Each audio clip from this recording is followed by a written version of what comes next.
नमस्कार दोस्तों, स्वागत है आपका आपके अपने YouTube चैनल एक्सेलेंट गुरु पर। साथियों, मैं हूं राकेश सिहाग। जैसा कि आपको पता है, हम बात कर रहे थे फिजिक्स की।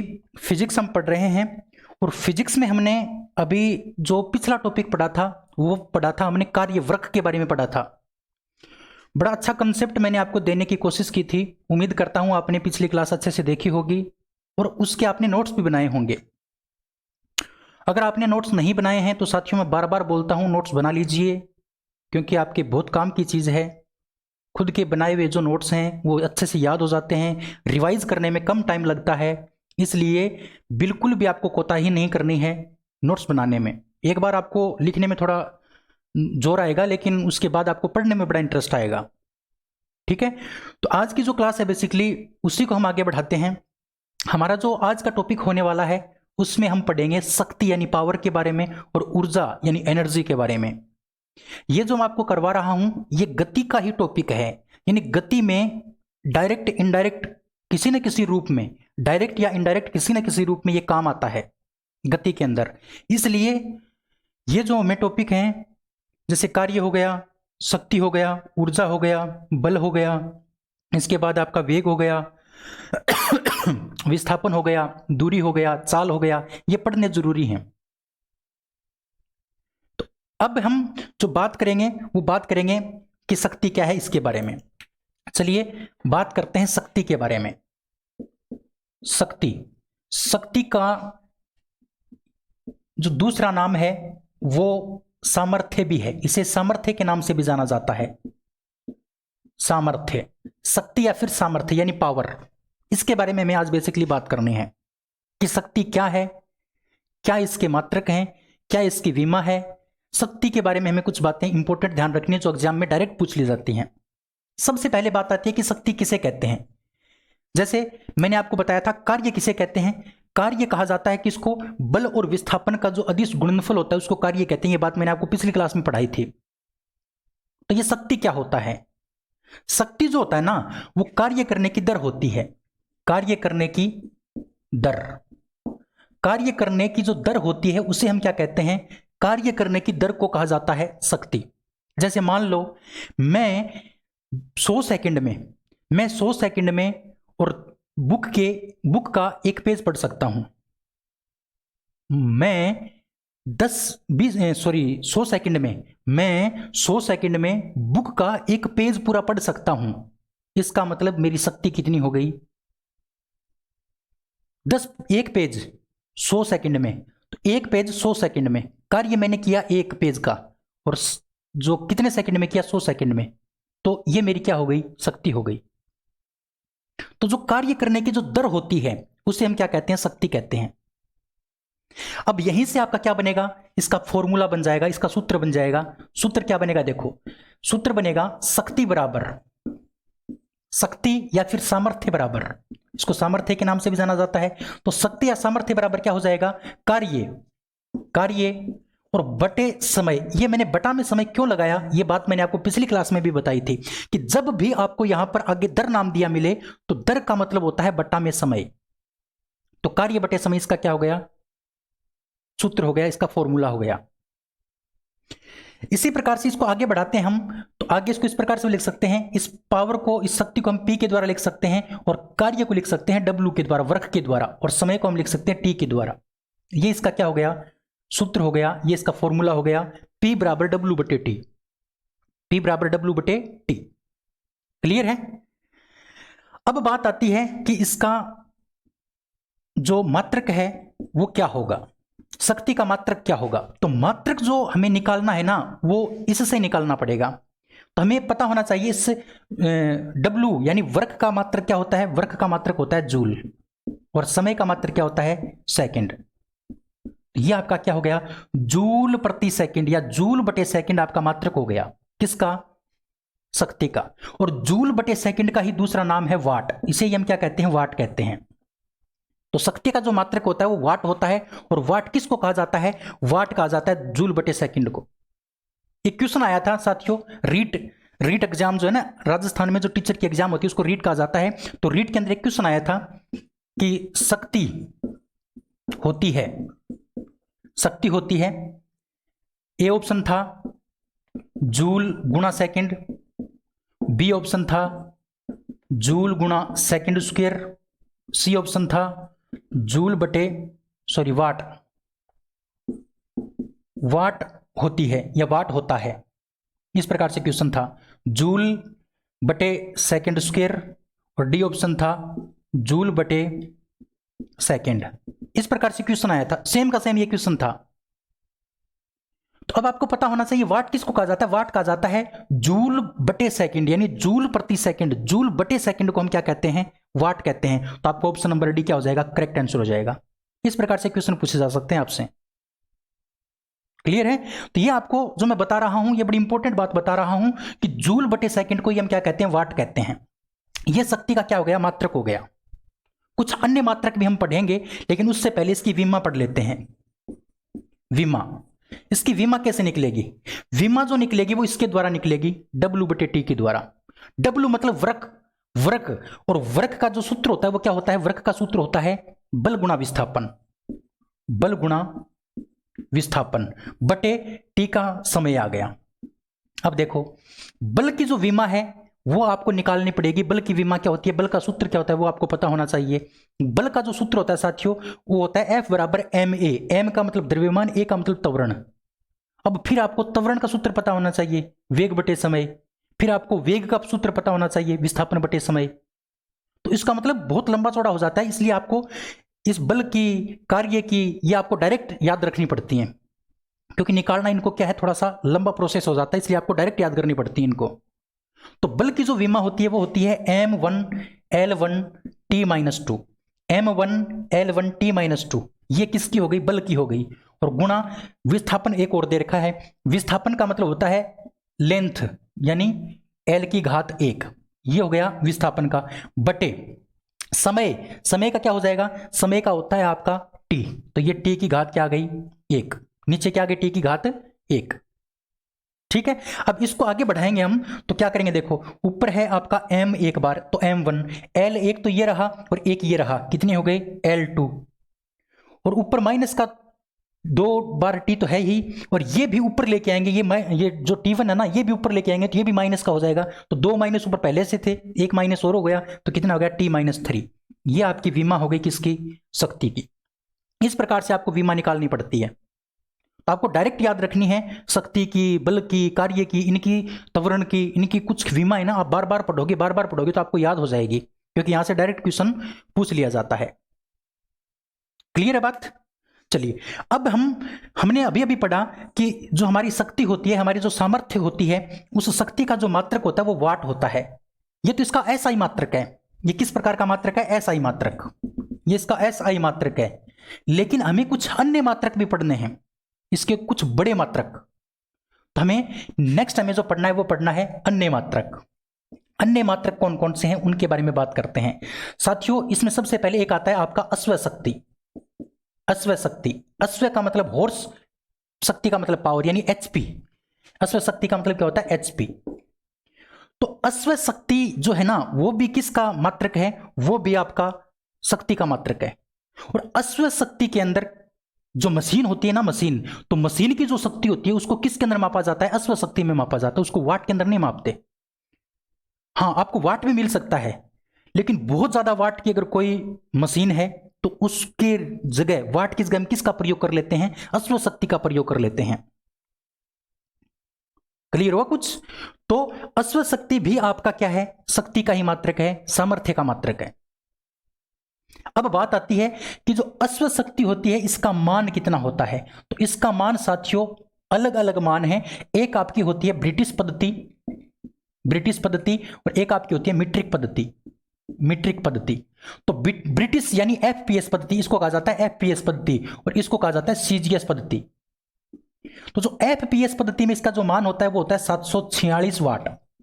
एक HP में हमें 746 वाट पढ़ने को मिलते हैं, लेकिन वो किस पद्धति के अंदर होता है, वो होता है आपका FPS या फिर ब्रिटिश पद्धति में।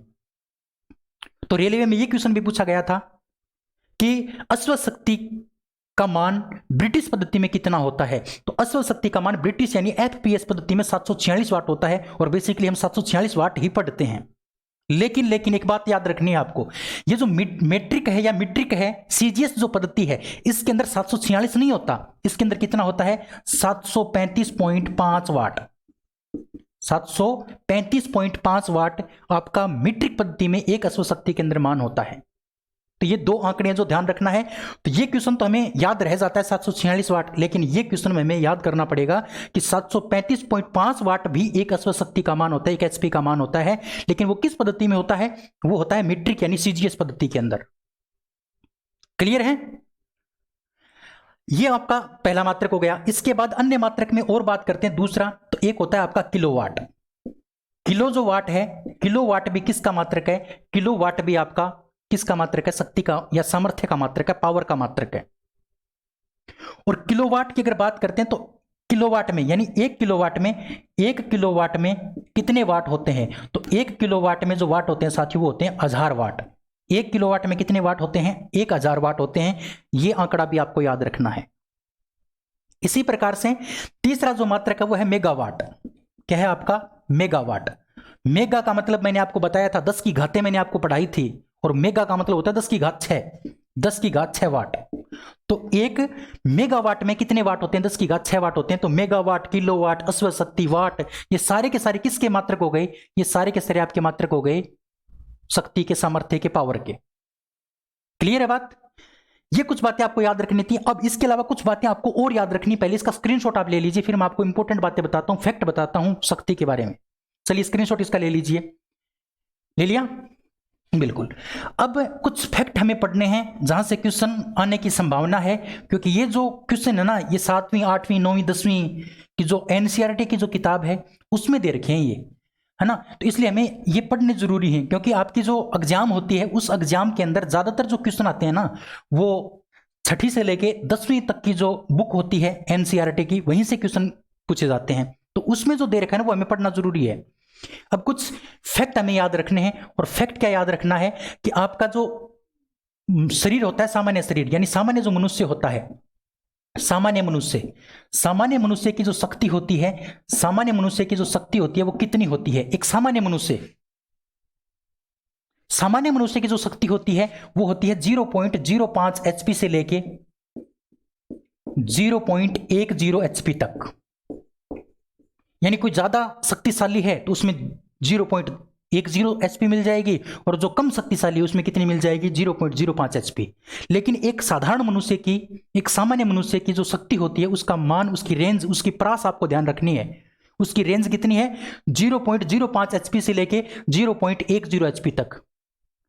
और कोई बिल्कुल ही मतलब डाउन है, बस उसको चलने पर चाल भी नहीं आती, बिल्कुल मरा हुआ इंसान जिसको बोलते हैं, उसमें तो शक्ति और भी कम हो सकती है। लेकिन मैंने सामान्य मनुष्य की बात की है जो बिल्कुल स्वस्थ है, तंदुरुस्त है, तो उसमें शक्ति का मान कितना होता है वो आपको याद रखना है। क्लियर है? अब हम बात करते हैं नेक्स्ट दूसरे फैक्ट की, कि जब हमारा हृदय धड़कता है, जब हृदय धड़कता है तो हमारी शक्ति की खपत होती है, हमारी शक्ति खर्च होती है। ये जो दिल धड़क रहा है ना, आपका भी और मेरा भी, मेरा तो आपके लिए धड़कता है। तो ये जो दिल धड़कता है ना, हमारा हृदय धड़कता है, इसमें भी हमारी ऊर्जा की खपत होती है, इसमें भी हमारी शक्ति की खपत होती है, शक्ति खर्च होती है इसमें। तो याद रखना, हृदय की जो धड़कन होती है, हृदय की धड़कन में 1.2 वाट शक्ति खर्च होती है। जो मनुष्य के अंदर जो शक्ति स्टोर होती है ना, उस शक्ति में से 1.2 वाट शक्ति हमारे हृदय धड़कने से क्या हो जाती है, खर्च हो जाती है, खपत हो जाती है उसकी। ये बात आपको याद रखना है। इसी प्रकार से जब हम सोते हैं या सोने में हमारी 75 वाट शक्ति क्या होती है, खपत होती है। जब हम नींद लेते टाइम, सोते टाइम हमारी शक्ति की क्या होती है, खपत होती है। कितनी खपत होती है, 75 वाट, 75 वाट। याद रखना है। तो ये कुछ इंपॉर्टेंट फैक्ट थे शक्ति के बारे में जो मैंने आपको बताए। स्क्रीनशॉट इसका ले लीजिए। अब हम आगे बात करते हैं शक्ति का टॉपिक। जितना आपके लिए जरूरी था उतना मैंने आपको करवा दिया। अब हम बात करते हैं ऊर्जा की, और ऊर्जा का जो टॉपिक है साथी वो लंबा चलेगा, लंबा चलेगा ऊर्जा का टॉपिक, बहुत बड़ा टॉपिक है ऊर्जा का, लेकिन हमें यहां पर पढ़ना जरूरी है। तो जितने भी क्वेश्चन ऊर्जा के बारे में बनेंगे वो सारे मैं आपको करवाऊंगा। इसमें टाइम जरूर लगेगा साथियों, लेकिन ऊर्जा का जो टॉपिक है वो इतना करवाने की मैं कोशिश करूंगा कि इससे क्वेश्चन बाहर नहीं जाए, इतनी मैं कोशिश करूंगा। चलिए अब हमें बात करनी है ऊर्जा की। ऊर्जा, ऊर्जा को क्या कहा जाता है? एनर्जी कहा जाता है, एनर्जी।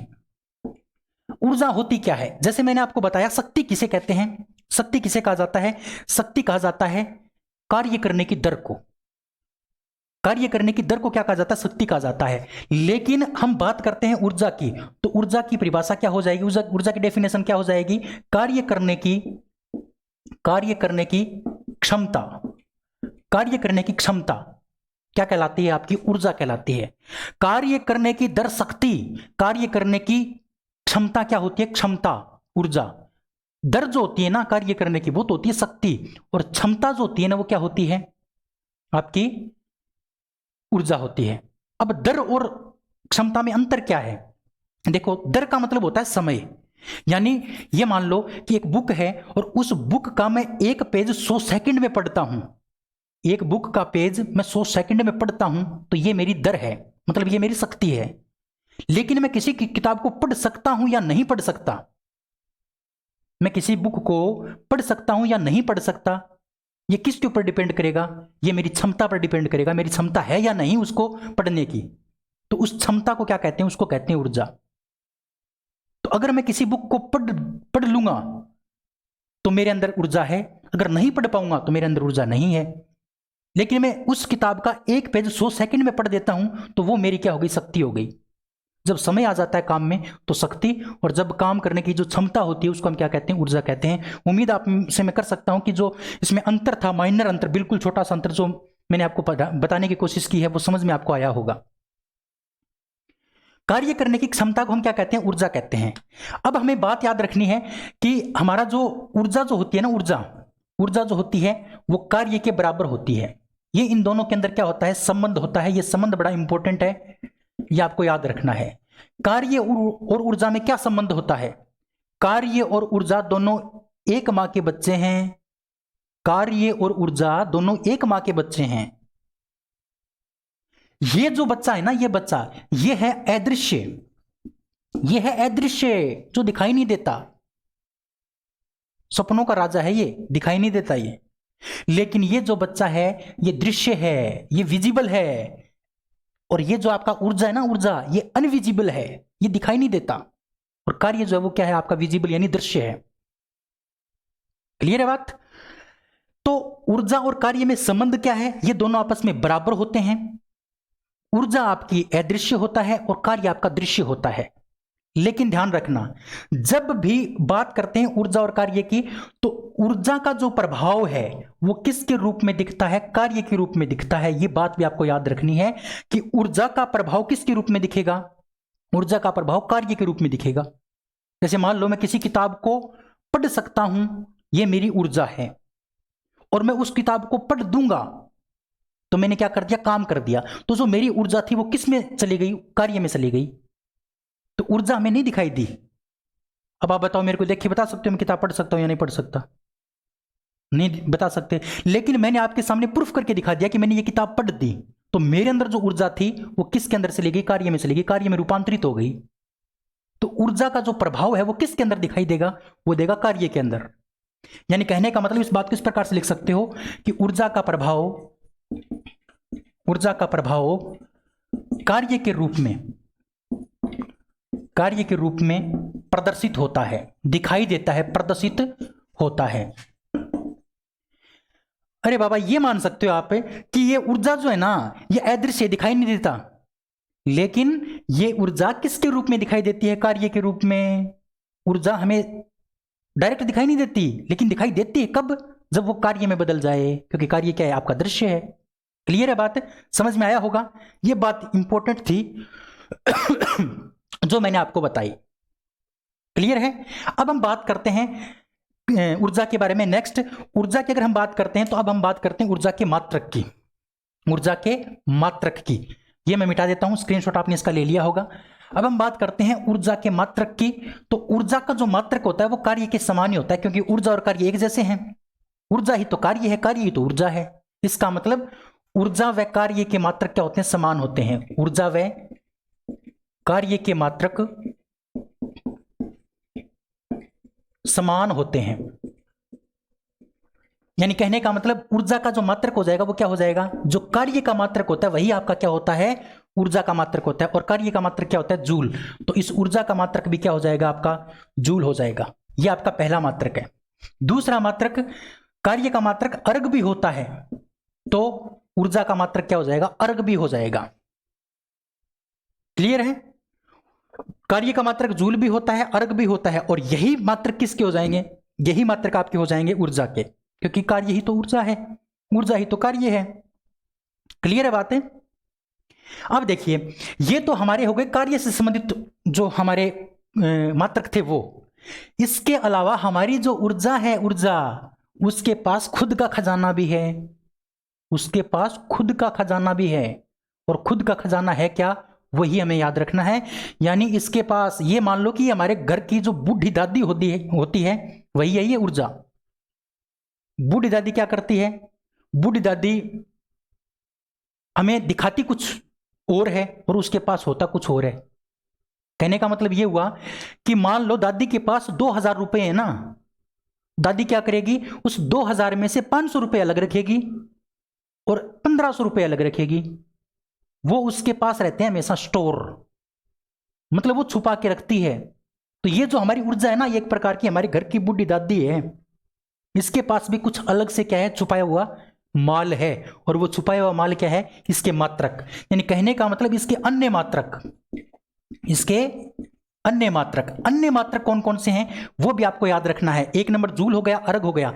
अन्य मात्रक की बात करते हैं, उसमें सबसे पहला आता है आपका, अन्य मात्रक में जो सबसे पहला आता है वो आता है आपका किलोवाट, सॉरी किलोवाट घंटा। वाट घंटा, वाट घंटा, क्या याद रखना है आपको? वाट घंटा। किलोवाट जो होता है वो तो होता है शक्ति का, लेकिन वाट घंटा, किलोवाट और वाट घंटा में अंतर है। वाट घंटा आपका ऊर्जा का है और किलोवाट आपका शक्ति का है। उसके बाद दूसरे की बात करते हैं। दूसरे की अगर हम बात करें, इस वाट घंटा को हम WH भी लिखते हैं। W का मतलब वाट और H का मतलब क्या हो गया? घंटा, ओवर घंटा। उसके बाद बात करते हैं कैलोरी। जो कैलोरी है ना, कैलोरी वो ऊर्जा का एक अन्य मात्रक होता है। और एक बात और याद रखनी है, एक कैलोरी में कितने जूल होते हैं? तो ध्यान रखना 4.2 जूल। एक कैलोरी में, एक कैलोरी का मान जूल में कितना होता है? तो 4.2 जूल। ठीक है, ये कुछ आंकड़ा आपको याद रखना है। इसके अलावा इस ऊर्जा का जो अन्य मात्रक है उसमें एक आता है आपका electron volt. Electron volt, electron volt यानी EV। इलेक्ट्रॉन वोल्ट जो है ना, वो किसका मात्रक है? आपका ऊर्जा का एक अन्य मात्रक है। यह भी आपको ध्यान रखना है। और एक इंपॉर्टेंट बात और, एक EV यानी एक इलेक्ट्रॉन वोल्ट का जो मान होता है वो कितना होता है? 1.6 गुणा 10 की घात -19 जूल। एक कैलोरी का मान जूल में कितना होता है? याद रखना 4.2 जूल। और एक इलेक्ट्रॉन वोल्ट का मान जूल में कितना होता है? 1.6 गुणा 10 की घात -19 जूल। ये डाटा आपको याद रखना है। ठीक है, इसके बाद हम बात करते हैं नेक्स्ट 4 नंबर। एक आता है आपका किलोवाट घंटा। किलोवाट घंटा। अगर ये घंटा नहीं लगता, ये घंटा नहीं लगता, तो ये सिर्फ किलोवाट बचता, तो किसका मात्रक हो जाता? शक्ति का। लेकिन अब इसके आगे क्या लगा? घंटा लगा है। घंटा लग गया तो ये किसका मात्रक हो गया? ये हो गया आपका ऊर्जा का मात्रक। किलोवाट घंटा को हम लिखते हैं kWh के द्वारा। किसके द्वारा? kWh के द्वारा। W का मतलब वाट, K का मतलब किलो और H का मतलब घंटा। और साथियों ध्यान रखना, इसी किलोवाट घंटा को हम क्या कहते हैं? बिजली की यूनिट कहते हैं। बिजली की यूनिट, इसे ही बिजली की यूनिट कहा जाता है। ये बात भी आपको याद रखनी है। तो बिजली की जो यूनिट होती है वो एक प्रकार की क्या होती है? आपकी ऊर्जा होती है। बिजली की जो यूनिट होती है वो एक प्रकार की आपकी क्या होती है? ऊर्जा। इस किलोवाट घंटा, इस kWh को हम क्या कहते हैं? बिजली की यूनिट भी कहते हैं। हमारे जो बिल आता है वो यूनिट में आता है। और यूनिट किसको कहा जाता है? इसी kWh को कहा जाता है। यानी कहने का मतलब एक यूनिट के बराबर क्या होती है आपकी? एक यूनिट के बराबर होता है आपका 1 kWh। क्लियर है बात? तो ये एक यूनिट का मान kWh के बराबर होता है, एक यूनिट 1 kWh के बराबर होती है। लेकिन एक आपको एक्स्ट्रा बात यहां पर याद रखनी है आपको, 1 kWh का जो मान है वो वाट में कितना होता है ये आपसे पूछा जा सकता है, वाट या फिर जूल में कितना होता है। ध्यान रखना, इसको हम क्या करेंगे, वाट में बदलेंगे, यानी ये किलो हटाना है और ये घंटा हटाना है, इसका केवल क्या रखना है, हमें वाट रखना है। तो किलो हटाएंगे तो क्या लगेगा, 1000 लगेगा, ये पता है हमें। और ये घंटा हटाएंगे तो घंटा को हम किस में चेंज करेंगे, मिनट में, और मिनट को हम किस में चेंज करेंगे, सेकंड में। तो यानी इस एक घंटा को पहले मिनट में करेंगे तो 60 मिनट, और 60 मिनट में 60 सेकंड और होते हैं, यानी 60 मिनट को हम 60 सेकंड में चेंज करेंगे, सेकंड में चेंज करेंगे तो 60 गुणा 60 हो जाएगा। यानी कहने का मतलब एक घंटा में कितने सेकंड होते हैं, 3600 सेकंड, 3600 सेकंड होते हैं एक घंटा में। ये तो मैंने किसको हटा दिया, एच को हटा दिया। लेकिन अब हमें किसको हटाना है, इस के को और हटाना। के का मतलब किलो, और 1 किलो में कितने होते हैं, कितने ग्राम होते हैं, कितने होते हैं, 1000। किलो का मतलब 1000, 10 की घात 3 मैंने आपको बताया था। मेगा का मतलब 10 की घात 6 बताया था ना मैंने आपको। गीगा का मतलब 10 की घात 9। तो किलो का मतलब 1000, और इस एच का मतलब घंटा, और घंटा को हमने सेकंड में चेंज किया तो कितना आया आपका 3600, 3600। और आगे ये क्या बचा आपका, वाट बचा। अब इसको आप चेंज कर सकते हो, इसको हम गुणा करेंगे तो 3600 गुणा, ये कितने शून्य हो गए, 5 हो गए, तो 10 की घात 5 वाट। या फिर इस प्रकार से भी लिख सकते हो 3.6 गुणा 10 की घात 5 वाट। या फिर इसको हम क्या कह सकते हैं, या इसको कह सकते हैं जूल। तो आपसे क्वेश्चन पूछा जा सकता है कि 1 kWh में कितने जूल होते हैं, 1 kWh में कितने वाट होते हैं। तो ध्यान रखना, ये क्वेश्चन बहुत बार पूछा जाता है। तो आंकड़ा आपको ये भी दे सकता है, आंकड़ा आपको ये भी दे सकता है। और आगे और बढ़ाओगे तो इस प्रकार से बढ़ा सकते हो 0.36 गुणा 10 की घात 6। अब जैसे जैसे इस प्रकार से आप इधर मेरी साइड पॉइंट लगाते जाओगे तो इस साइड एक एक शून्य बढ़ता जाएगा। तो ये आंकड़ा भी आप याद रख सकते हो। क्लियर है? तो ये कुछ अन्य हमारे मात्रक थे किसके, ऊर्जा के, जो मैंने आपको बताए। तो उम्मीद कर सकता हूं ये बात आपको समझ में आई होगी। साथियों इसका स्क्रीनशॉट ले लीजिए। फिर हम आगे बात करते हैं, किसकी, आगे बात करते हैं ऊर्जा की। ठीक है, चलिए, ये हमारा ऊर्जा का मात्रक हो गया। अब हमें बात करनी है, एक ऊर्जा का नियम होता है, और उस ऊर्जा के नियम को कहा जाता है ऊर्जा संरक्षण का नियम। क्या कहा जाता है, ऊर्जा संरक्षण का नियम। अब हमें जो बात करनी है वो बात करनी है ऊर्जा संरक्षण के नियम की। ऊर्जा संरक्षण का नियम क्या है, तो देखिए, ऊर्जा संरक्षण का नियम, ऊर्जा संरक्षण का नियम क्या है। ये ऊर्जा संरक्षण का नियम, संरक्षण का मतलब होता है सुरक्षित रहना, यानी ऊर्जा कभी भी खत्म नहीं होती है। और खत्म कब नहीं होगी, यानी इस पृथ्वी के ऊपर जितनी ऊर्जा है ना वो हमेशा समान बनी रहती है। संरक्षित का मतलब होता है समान बने रहना। तो ये जो ऊर्जा है ये समान कब रहेगी, जब ना तो इसको बनाया जाए और ना ही इसको खत्म किया जाए। ना तो इसको बनाया जाए ना इसको खत्म किया जाए, तब ये समान बनी रहेगी। क्लियर है बात है? जैसे आपके पास 2000 रुपए हैं, वो समान कब रहेंगे, जब ना तो उसको आप खर्चो या ना उसमें क्या करो, कुछ ऐड करो। ना तो आपने उसका खर्चा किया ना उसमें कुछ ऐड किया, तो वो समान बने रहेंगे। तो वही बात है, ऊर्जा संरक्षण का नियम क्या है कि ऊर्जा को न तो उत्पन्न कर सकते और न तो उत्पन्न कर सकते और न ही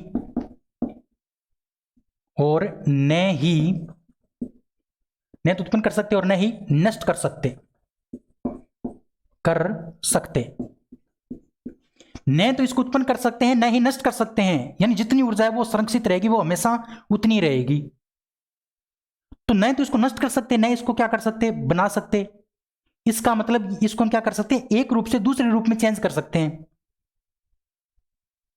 जैसे मेरे अंदर जो ऊर्जा थी वो अब किस में प्रदर्शित हो रही है, कार्य के रूप में। मैं पढ़ाने का काम कर रहा हूं, तो मेरी ऊर्जा एक रूप से दूसरे रूप में चेंज हो गई। क्लियर है बात है?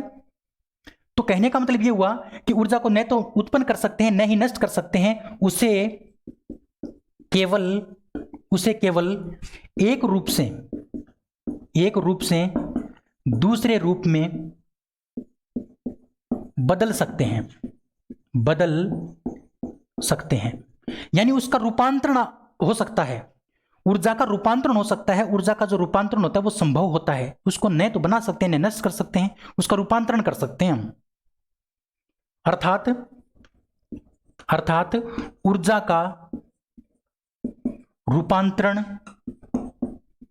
का रूपांतरण संभव है। यह बात आपको याद रखनी है। ऊर्जा को केवल हम एक रूप से दूसरे रूप में चेंज कर सकते हैं, उसको बना नहीं सकते, उसको नष्ट भी नहीं कर सकते। और यही क्या है यही आपका ऊर्जा संरक्षण का नियम है। क्लियर है बात? चलिए इसका स्क्रीनशॉट ले लीजिए आप। इसके बाद हम आगे बात करते हैं। स्क्रीनशॉट आपने ले लिया। अब देखिए, मैंने आपको बताया कि ऊर्जा का रूपांतरण हो सकता है। तो अगला जो टॉपिक हो जाएगा वो हमारा यही हो जाएगा, ऊर्जा का रूपांतरण। अगला जो टॉपिक हो जाएगा ऊर्जा का रूपांतरण कैसे हो सकता है वो हमें पढ़ना है। भी मैंने ये तो आपको बता दिया कि ऊर्जा का रूपांतरण हो सकता है, तो वो कैसे हो सकता है वो तो मैं आपको बताऊंगा अभी, फिर आपको याद हो जाएगा, फिर आप एग्जाम में क्वेश्चन करके आओगे। चलिए अब हमें जो पढ़ना है वो पढ़ना है ऊर्जा का रूपांतरण। अगर क्लास में मजा आ रहा है तो एक बार आप क्लास को शेयर कर दीजिए अपने दोस्तों तक। अगर नहीं आ रहा है तो कोई बात नहीं, जरूर आएगा, टेंशन मत लो। बात करते हैं ऊर्जा के रूपांतरण की। ऊर्जा का रूपांतरण मतलब एक रूप से दूसरे रूप में कैसे चेंज हो सकती है, इसके बारे में पढ़ना है। देखिए बात करते हैं विद्युत बल्ब की। विद्युत बल्ब, अब ये जो विद्युत बल्ब है ये कौन सी ऊर्जा को किस ऊर्जा में बदलता है, ये क्वेश्चन पूछा जाता है। विद्युत बल्ब किस ऊर्जा को किस ऊर्जा में बदलता है? तो विद्युत बल्ब को हम क्या करते हैं, विद्युत देते हैं। विद्युत देने के बाद में वो क्या करता है, प्रकाश उत्पन्न करता है। और प्रकाश उत्पन्न करने के साथ साथ में वो अपने चारों ओर गर्मी भी पैदा करता है, यानी ऊष्मा भी पैदा करता है।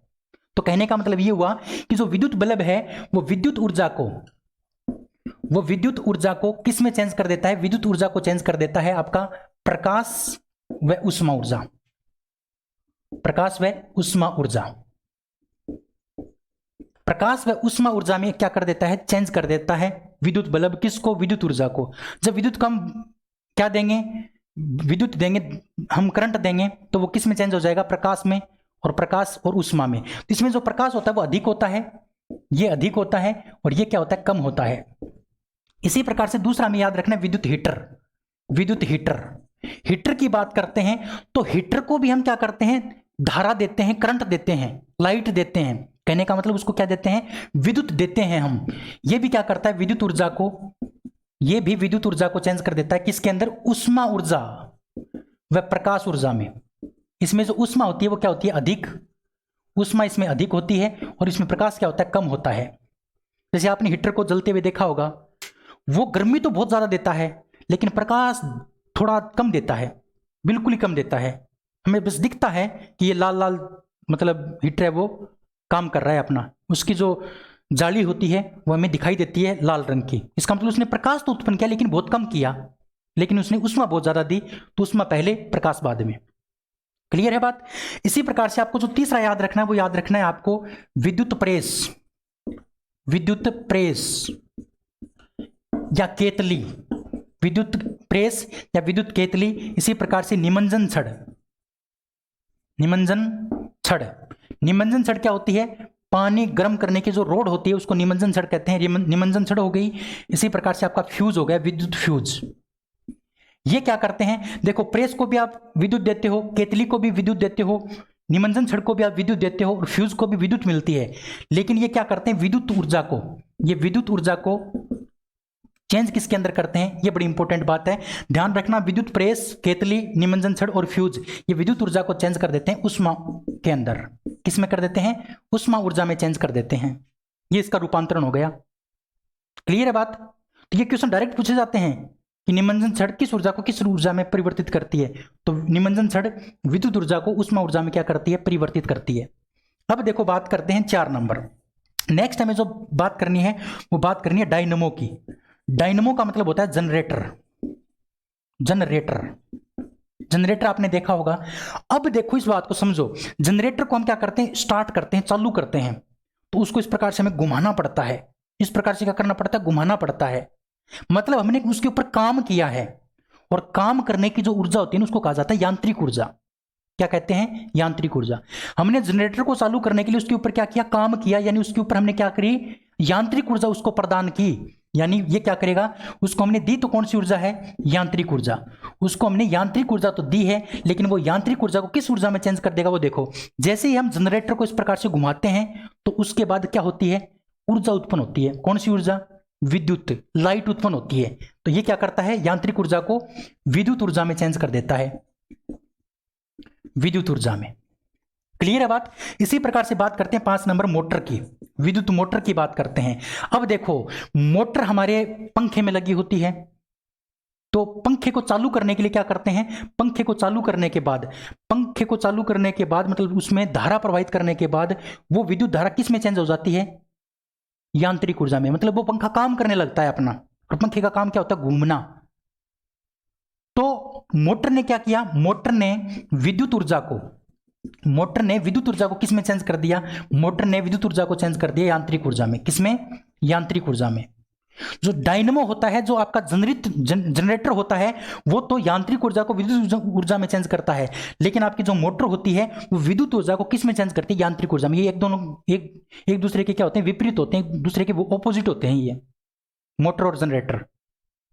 क्लियर है। एक बार इसका स्क्रीनशॉट आप ले लीजिए, फिर हम आगे बात करते हैं नेक्स्ट इसी के बारे में। कुछ और इंपॉर्टेंट फैक्ट मैं आपको बताऊंगा ऊर्जा रूपांतरण के बारे में।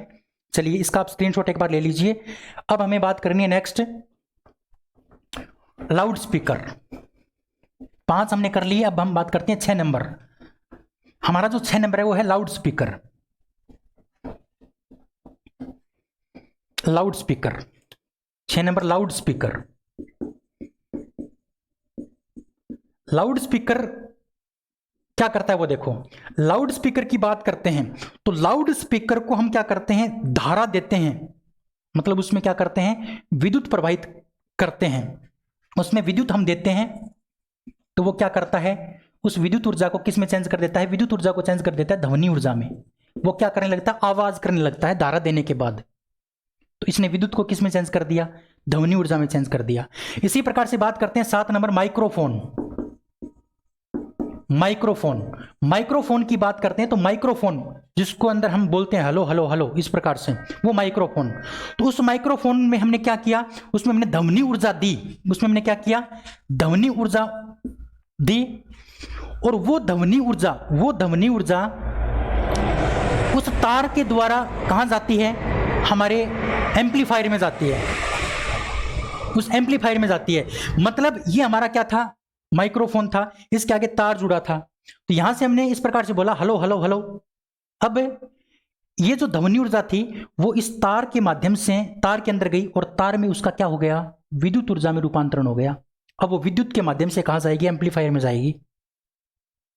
तो ये जो माइक्रोफोन है ये क्या करता है, ध्वनि ऊर्जा को चेंज कर देता है किसके अंदर, विद्युत में। ये विद्युत ऊर्जा में चेंज कर देता है।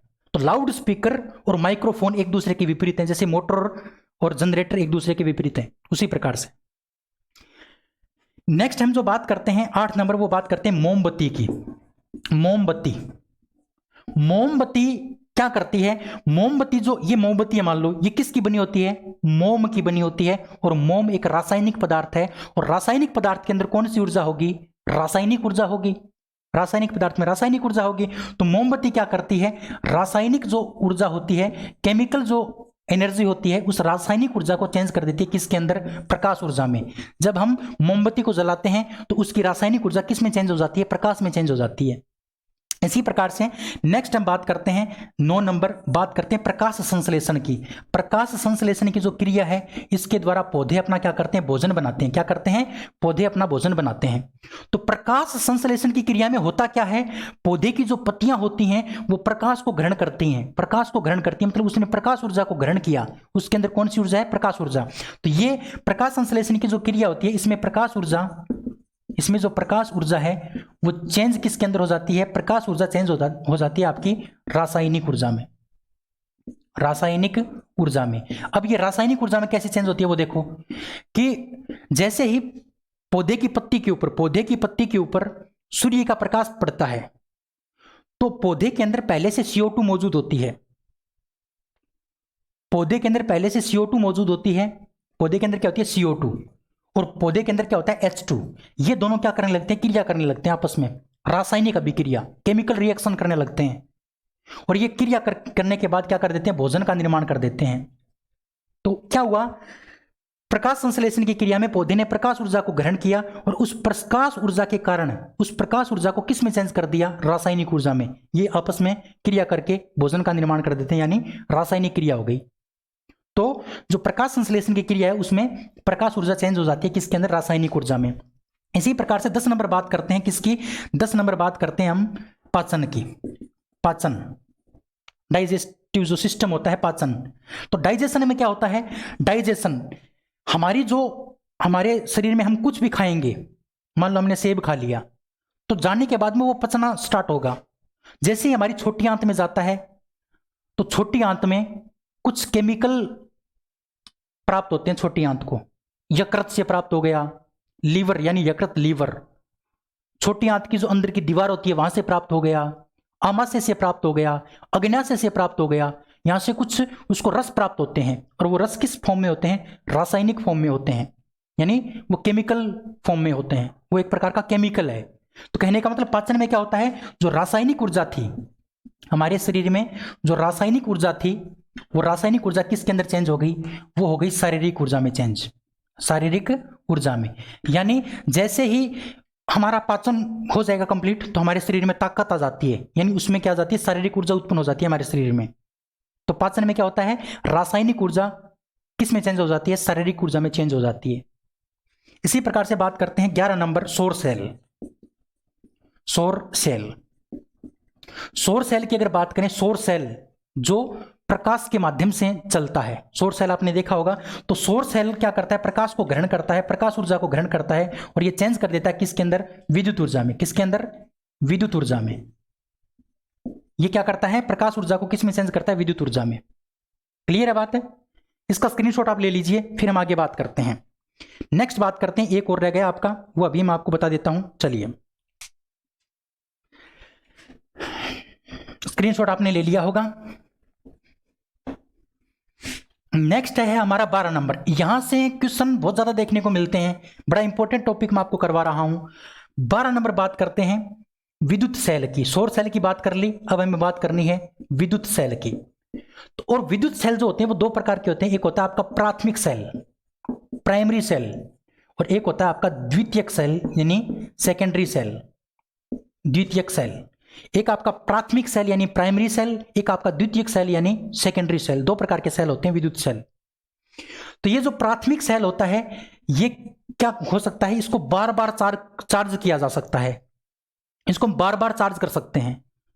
जो हमारे ट्रैक्टर में, हमारी गाड़ियों में जो बैटरी लगी होती है वो एक प्रकार का हमारा प्राथमिक सेल है, तो उसको हम बार बार चार्ज कर सकते हैं।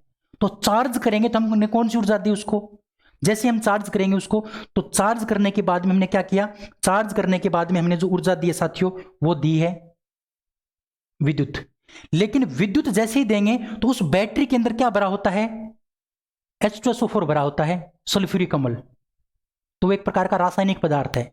यानी प्राथमिक सेल क्या करता है, उसके अंदर जो रासायनिक ऊर्जा होती है, जो H2SO4 की ऊर्जा होती है, सल्फ्यूरिक अम्ल की जो ऊर्जा होती है, रासायनिक ऊर्जा को चेंज कर देता है किसके अंदर, विद्युत में। यानी वो क्या करता है, हमारी गाड़ी को विद्युत देता है फिर, और उसके द्वारा हमारी गाड़ी चलती है। लेकिन बात करते हैं द्वितीयक सेल की। तो द्वितीयक सेल सिर्फ एक बार चार्ज हो सकता है, ये सिर्फ एक बार चार्ज हो सकता है। तो इसको स्टार्टिंग में जब हम चार्ज करेंगे तो हमें क्या देना पड़ेगा, विद्युत ऊर्जा देनी पड़ेगी। स्टार्टिंग में क्या देनी पड़ेगी, इसको विद्युत ऊर्जा देनी पड़ेगी। विद्युत ऊर्जा देने के बाद में ये चार्ज हो जाएगा, और चार्ज होने के बाद में इसके अंदर जो केमिकल है ना, इसके अंदर जो केमिकल है वो क्या हो जाएगा, जागृत हो जाएगा। मतलब विद्युत देने के बाद में रासायनिक ऊर्जा क्या हो जाएगी, उत्पत्ति हो जाएगी। उसके अंदर जो रासायनिक पदार्थ था वो उत्पन्न हो जाएगा, वो भभक उठेगा। ये मान लो वो क्या हो जाएगा, भभक उठेगा, वो तैयार हो जाएगा, और फिर ये रासायनिक जो ऊर्जा है ना ये किस में चेंज हो जाएगी, वापस से विद्युत ऊर्जा में चेंज हो जाएगी। जो हमारी टॉर्च होती है उसमें जो सेल डलता है निप्पो का सेल, वो एक प्रकार का द्वितीयक सेल है। तो उसको हमने स्टार्टिंग में चार्ज किया तो उसके अंदर जो केमिकल था, तो वो स्टार्टिंग में जो ऊर्जा दी थी ना विद्युत ऊर्जा, वो रासायनिक ऊर्जा में चेंज हो गई, और फिर रासायनिक ऊर्जा किस में चेंज होगी, वापस से विद्युत ऊर्जा में। ये क्वेश्चन बड़ा इंपॉर्टेंट है, ध्यान रखना, द्वितीयक सेल वाला, जो आपके एग्जाम में पूछा जा सकता है। अगर आपको डायरेक्ट क्वेश्चन पूछ ले कि विद्युत सेल किस प्रकार का रूपांतरण करता है, तो विद्युत सेल अगर एक नाम दे दे आपको, तब तो आपका रासायनिक से क्या हो जाएगा, विद्युत हो जाएगा। लेकिन अगर आपको अलग अलग प्रश्न दे दे कि प्राथमिक विद्युत सेल किस प्रकार की ऊर्जा को किस प्रकार में चेंज करता है, तो रासायनिक को विद्युत में चेंज करता है। लेकिन अगर बात कह दे द्वितीयक की, तो पहले विद्युत को रासायनिक में, फिर रासायनिक को किस में, विद्युत में। यह आपका क्या हो जाएगा, रूपांतरण हो जाएगा। क्लियर है बात, समझ में आया है? तो साथियों, अगर ये क्लास आपको समझ में आई है, अगर आपको पसंद आई है, तो क्लास आप शेयर कर सकते हैं और अच्छे से पढ़ सकते हैं, अपने दोस्तों को भी जोड़ सकते हैं, क्योंकि मैं आपके लिए पूरी मेहनत कर रहा हूं। तो थोड़ी सी मेहनत आप मेरे लिए कर दीजिए, अपने दोस्तों तक इस क्लास को पहुंचा दीजिए, ठीक है? तो आज की इस क्लास में इतना ही पढ़ेंगे। कल की जो क्लास होगी हमारी अगली क्लास, उसमें हम पढ़ेंगे ऊर्जा के प्रकार, फिर ऊर्जा के स्रोत, है ना। ऊर्जा के बहुत सारे प्रकार हैं, सारे प्रकार हम कंप्लीट कर देंगे। फिर ऊर्जा के स्रोत, गैर परंपरागत स्रोत, परंपरागत स्रोत, ईंधन, जीवाश्म ईंधन, इन सभी की बात करेंगे हम। ऊर्जा का टॉपिक बड़ा है लेकिन इंटरेस्टिंग है, और यहां से क्वेश्चन भी पूछे जाते हैं, ठीक है? चलिए, तो आज की इस क्लास में इतना ही। कल फिर मिलते हैं, तब तक के लिए जय हिंद, जय भारत। अपना और अपनों का ख्याल रखिए, तंदुरुस्त रहिए और मजे से पढ़ते रहिए। कल फिर मिलते हैं, तब तक के लिए जय हिंद, जय भारत। थैंक यू, धन्यवाद।